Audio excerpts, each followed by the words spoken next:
See, it is in the unseen life, which only God sees, that you become perfectly fit for when the crisis comes. Yeah. We often wrongly assume that we'll be ready for battle if confronted with a great crisis, but it's not the crisis that builds something within us. The crisis simply reveals what we already made of. Yes, yeah. Yeah. You don't know what you got till you get in that crisis, but the crisis doesn't build a character. Come on, character building happens before the crisis. Yeah. When the crisis showing that white hot lamp beams down on you, it then becomes the revealer. Yeah. Do I really trust Christ? Come on, Reverend. Do I already know Him? Yeah. Because right now I got some real choices. Come on, Reverend. And the crossroads are there. Yeah. I heard Deacon Dickens give my daughter some great advice before she left for school last year. He said to her, baby, when you get there now, the biggest struggle is not going to be choosing between right and wrong. That's obvious. You going to deal with that. You going to know what's wrong and you going to know what's right, and to make that choice, that's one thing. He said the trick for you is going to have to learn between good and better. Yes. When there are two right choices, which one is the more right choice? Yeah. Now, just because it's two right choices don't mean that the other right choice was the most expedient for you. So you have to learn to discern which one it is. All right. Because when you get grown, graduate, got to choose between two jobs. One offer no money. Well, who don't work for money? Yeah. Come on, Reverend. Come on. But it's 90 hours a week. Come on, Reverend. Yeah. Huh? Yeah. The other job is $20,000 less. But come on, you can telecommute. Yeah. Come on, Reverend. Talk about it.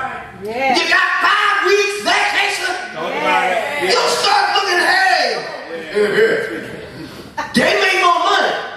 But they got less life. Come on, Reverend. Come on, Reverend. Yeah. That's right. Huh? That's right. That's what I'm talking about when you got to choose between two right choices. In other words, the character development of the suffering saint actually occurs before the crisis. Therefore, we must train regularly so that we are already in shape for the fight. Somebody asked Mark Wahlberg, was it Mark Wahlberg? Yeah, it was Mark Wahlberg. Because he's always in shape, right? And they said, how do you get so fit for these movies? He said, the trick is, don't wait for the movie. Yes. Yeah, if you already in shape, then there ain't nothing for you to do. To get ready for the movie. You already ready. Now, if you mess around and in between the action movies, you might get there in 3, 4, 5 years before you decide to get in shape. You got a problem. Yes. But if you can walk around and pull up your shirt any old time, talk to me up in there.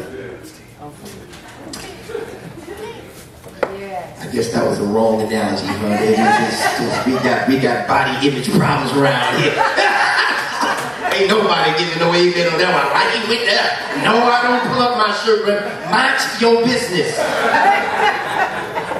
You always out of control. You just don't know what to say, do you? Yeah.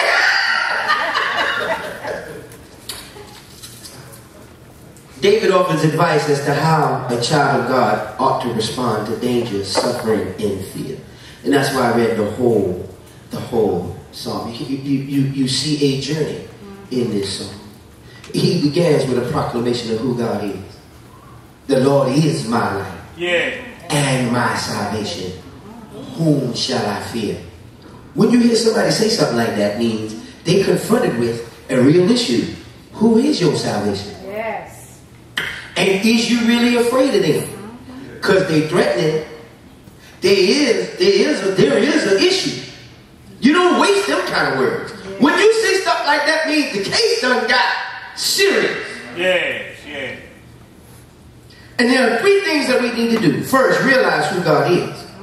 Second thing, remember what He's done. And then third, rejoice in what He's going to do. That rolls off the tongue. We sing songs. I'm going to give God praise before, right? When the blessings, the breakthroughs go up, blessings come. It rolls off the tongue. But for a whole lot of us, when it ain't going right, Come on, Reverend. Or when we in crisis, it's hard to rejoice. Yes. Yeah. Come on. It's hard to raise a holy hand and do a holy dance when it ain't going right for Come on, you. Reverend. Yes. Yes. When the doctor told you it didn't come back. Come on. Come on. All right, let me just keep going. Verse 1 acknowledges that God is his light and his salvation. Now get this. Because light is the very source of all life. There is no life without light. Yeah. Yes. Light dispels darkness and fear creates darkness. Yeah. If we seek him, we will find him. Yeah. That's why the old folk would sing about in my midnight hour. That's the reason why. It didn't matter how dark the day got. If I could reach out to you, Father, I stretch my hand to you. What is it? No other help I know. And if you would withdraw yours, oh, whither shall I go? God's presence can pierce the darkest of midnight. Yeah. Yeah. Yes. General Patton was quoted in his autobiography. He says, I've learned very early in my life never to take counsel of my fears. Fear causes as much distress as actual pain. Even the sufferer does need not fear if hope is placed fully in God. Confidence in God's presence is the basic weapon against fear. Yeah. We don't have to fear because God is faithful. Yeah. That's why. Not that we are faithful, but because God is faithful. Yeah. Yes. We're not suffering because we faltered in the faith category. Come on, Reverend. God is not punishing us every time we gotta hit a bump in the road. Because if that's the case, then we never come out of that. Yes. Yeah. Yeah.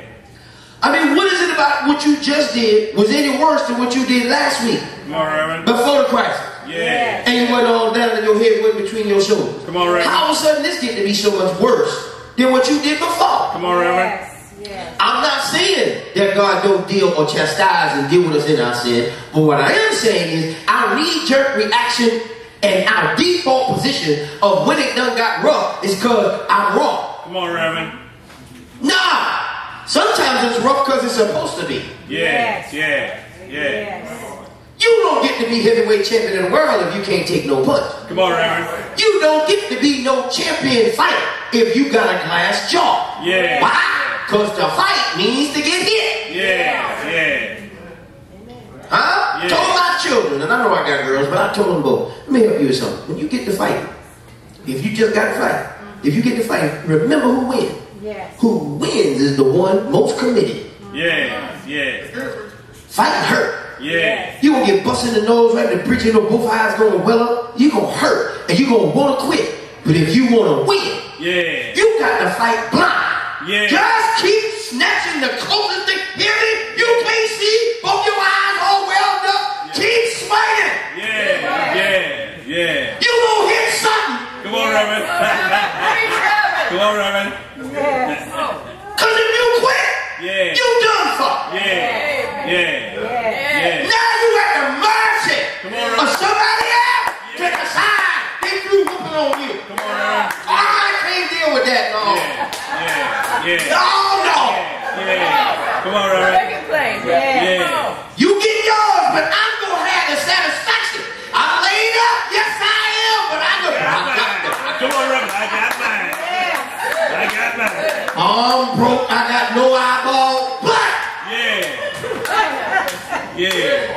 Yes. Yeah. Yes. you understand what I'm saying? Yeah. No. There's a point. Because, brothers and sisters, in life, you're going to face enough giants, you're going to face enough difficulties that you got to make up your mind. You know what? Yeah. You're threatening me, and this hurts right now, Yeah. but I refuse to give in. Come on, Reverend. As Job said, for I know Yeah. my Redeemer liveth. If Yeah. I can hold on, he going to show up. Yeah. Come on, Reverend. If I don't quit, this is going to work out all right. Yes. Yeah. Yeah. I can't decide every time it gets a little scary that I gotta fold up. I can't do that. Yes. That's right. Yes. God is dependent on me. Yeah. My is depending on me. Yeah. There are people who are watching my example. If every time it get hot in the kitchen, I gotta fold up. Come on, Reverend. Yes. Yeah. That's right. Yeah. Yes.